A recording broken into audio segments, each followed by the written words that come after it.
Mummy जी, सरू, ये क्या कह रही हो तुम? ये सच है, ये बात सच है तारा जी। और हमारे को लगा कि हमें अभी पुलिस स्टेशन जाकर ओमकार को जेल से बाहर निकालना चाहिए। बूढ़े माँ बाप का बेटा है वो, इकलौता बेटा। अगर उसे सजा हो गई ना तो दोनों बेचारे मर जाएंगे। आप तो एक माँ है ना, आप तो जानती है कि बेटा अगर दूर हो जाए तो एक माँ पे क्या बीतती है, क्या गुजरती है। और वो ओमकार, उसने तो कुछ गलत किया भी ना है, वो बेचारा बेकसूर है और उसे सजा मिलना पाप है। चलिए तारा जी, हम पुलिस स्टेशन चलकर सब कुछ सच बता देते हैं, ओमकार को जेल से छुड़ा देते हैं। मैं भी चाहती हूँ कि वेत्सा पर लगे सारे झूठे इल्जाम हट जाए, लेकिन वो सही रास्ते से होना चाहिए। ऐसे किसी बेकसूर का भविष्य दांव पे लगा के ना। हमारी बात को समझे और चलिए हमारे साथ, चलिए। सरू,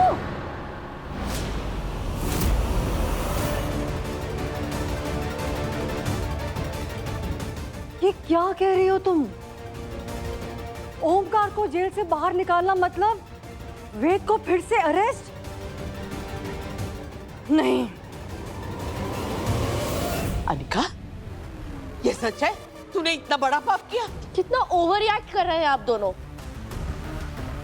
आप दोनों को मुझे शाबाशी देनी चाहिए। जो बड़े बड़े लॉयर्स नहीं कर पाए ना, वो मैंने कर दिया। वेद को जेल से बाहर निकाल दिया। और कोई बेचारा नहीं है वो ओमकार। अच्छा खासा फायदा हुआ है उसे इनफ पैसे फायदा मिला। उसका नहीं हुआ है, फायदा तुमने उसका उठाया अनिका। जिसको पैसे की जरूरत थी, उसकी जिंदगी, उसका भविष्य खरीद लिया तुमने। You are so pathetic. चुगते जी सच कह रहे थे, ओमकार के माँ की बद्दुआ लगेगी हमारे घर को। नहीं माँ, नहीं लगेगी।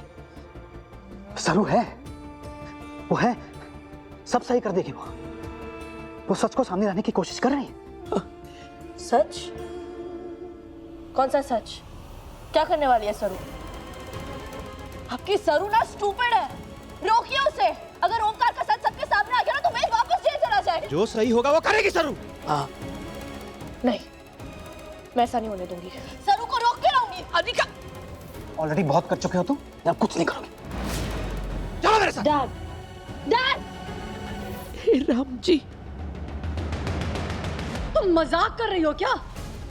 अपने बेटे को जेल वापस भेजूंगी? लेकिन जो अभी जेल में है, जिसने कोई गलत काम ही ना किया है, वो बेकसूर है, बेगुनाह है।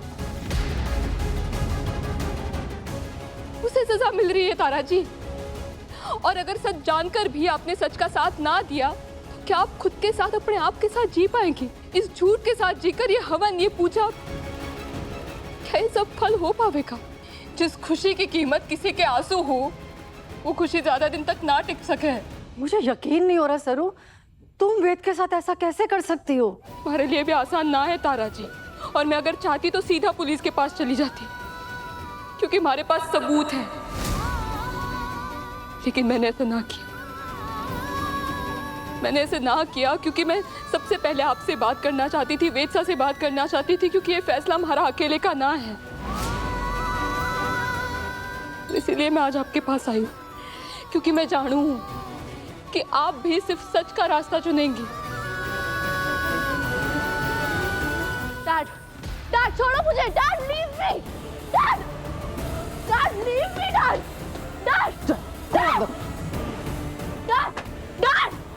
दरवाजा खोलो। डैड कसम छूटी क्यों? मैं वेद को जेल डालने नहीं दे सकती। Shut up. ऑलरेडी बहुत कुछ बर्बाद कर चुके हो तुम, अब और कुछ नहीं करने दूंगा तुम्हें। डैड आप मुझे ऐसा लॉक नहीं कर सकते। दरवाजा खोलो डैड। अगर आपने नहीं खोला ना, swear to God dad, open the door. Dad, दादी please help someone help, please open the door. मैं वेद को नहीं होने दे सकती। नहीं सरू, तुम ऐसा नहीं कर सकती। तुम पुलिस को कोई सबूत नहीं दे सकती। हाँ, मैं मानती हूँ कि एक बेगुनाह को सजा नहीं होनी चाहिए, लेकिन मेरे वेद ने भी तो कुछ नहीं किया है। वो भी तो बेगुनाह है ना, तो उसको सजा क्यों मिलेगी? वो वापस जेल क्यों जाएगा? वेत्सा बेगुनाह है, लेकिन उनका सच बाहर आवेगा। मैं बाहर लाऊंगी।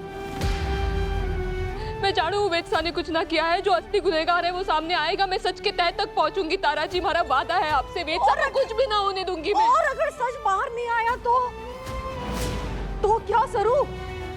असली गुनहगार पकड़ा नहीं गया तो? और अगर होगा भी तो कब तक मेरा बेटा बिना किसी गुनाह की जेल में बंद रहेगा? सरू प्लीज, सरू मैं तुम्हारे आगे हाथ जोड़ रही हूँ। सरू तुम्हें मुझे सेल्फिश कहना है, सेल्फिश को मुझे खुदगर्ज कहना है, खुदगर्ज को, लेकिन सरू एक माँ के लिए अपने बच्चे की सलामती, उसके सुख से बढ़कर और कोई सच नहीं है। प्लीज सरू मेरे बच्चे को मत जेल भेजवाओ। मैं तुम्हारी हर बात मानने को तैयार हूँ। तुम जो बोलोगी मैं अभी करूंगी, हर बात मानूंगी। ये मत कहो कि वेद वापस जेल जाएगा, प्लीज। हमारी बात सुनिए, अगर हम चुप रहे तो ये गलत होगा और वेदसा को भी ये मंजूर ना होगा। तारा जी सरू तुम्हें मेरी कसम है, तुम वेद को इस बारे में कुछ नहीं बताओगी। तुम्हें मेरी कसम है, तुम मेरा मरा हुआ मुंह देखोगी, वेद को नहीं बताओगी। देखो वेद जेल से बाहर आ गया है, क्या हुआ, कब हुआ, कौन वापस जेल में गया, हमारा लुकआउट नहीं है। बात यहाँ खत्म हो जाती है। तुम इस सबूत के बारे में किसी को कुछ नहीं बताओगी। इस सबूत के बारे में किसी को पता नहीं चलना चाहिए, और वेद को तो बिल्कुल नहीं। उसके बदले में मैं तुम्हारी हर बात मानने को तैयार हूं। तुम्हें वेद से शादी करनी है ना? मैं अभी तुम्हारी और वेद की शादी करवाने के लिए तैयार हूं, बिना किसी शर्त के, बिना तुम्हारे IAS बने।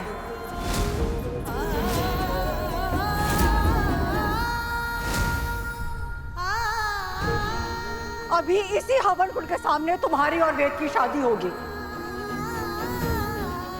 तुम्हें जो चाहिए मैं वो सब करने को तैयार हूं। तुम दोनों की शादी होगी, बस वेद जेल नहीं जाएगा सर। तुम उसे जेल नहीं भिजवाओगे सरू। तुम्हें जो चाहिए तुम्हें सब मिलेगा। इंस्पेक्टर साहब, ओमकार के केस में ये अपील के पेपर्स हैं, आप चेक कर सकते हैं। बिना किसी सबूत के, सिर्फ कन्फेशन के आधार पे आपने उसे अरेस्ट किया है, जो काफी नहीं है। अब इसकी कोई जरूरत नहीं है। ओमकार पर लगे सारे इल्जाम वापस ले लिए गए और उसे जेल से रिहा कर रहे हैं। रिहा कर रहे हैं? लेकिन उसे छुड़ाया किसने? मैं अभी वेद को फोन करती हूँ, वो अभी आएगा और अभी तुम्हारी और वेद की शादी होगी, बिना किसी ऑब्जेक्शन के, बिना किसी शर्त के, बिना किसी टाइमलाइन के। खुश? तुम्हें यही चाहिए था ना? तुम खुश हो ना सरू? बस तुम खुश हो, बात खत्म। अब तो मेरे बेटे को जेल नहीं भेजोगी ना?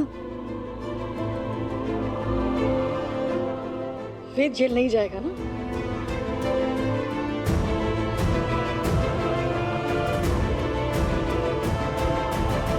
बोलो सरू, वेद जेल नहीं जाएगा ना?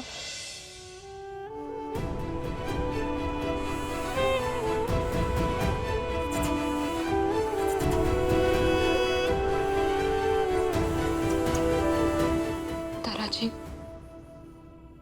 वेदसा से ब्याह करना, उनकी पत्नी बनना हमारे लिए एक बहुत बड़ा सौभाग्य है। लेकिन मैं IAS बनने जा रही हूँ, देश की सेवा करना चाहती हूँ, और इसीलिए वेदसा और अपने रिश्ते के लिए मैं सच बेच ना सकूं।